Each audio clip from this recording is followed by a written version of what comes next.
King Jorge যাব।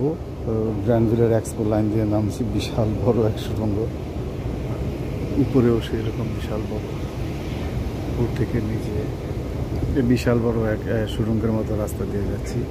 তো ডান দিকে হচ্ছে প্ল্যাটফর্ম 2 যেখানে আমি যাব, আর বাম দিকে হচ্ছে প্ল্যাটফর্ম 1 যেটা ওয়াটারফ্রন্টের দিকে যাবে।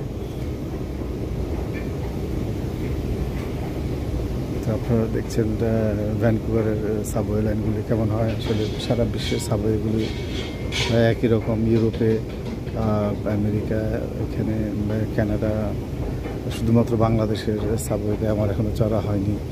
সামনের ট্রিপে বাংলাদেশ যাচ্ছি, সেখানে আমি দেখতে পারবো যে বাংলাদেশের সাবওয়ে কীরকম।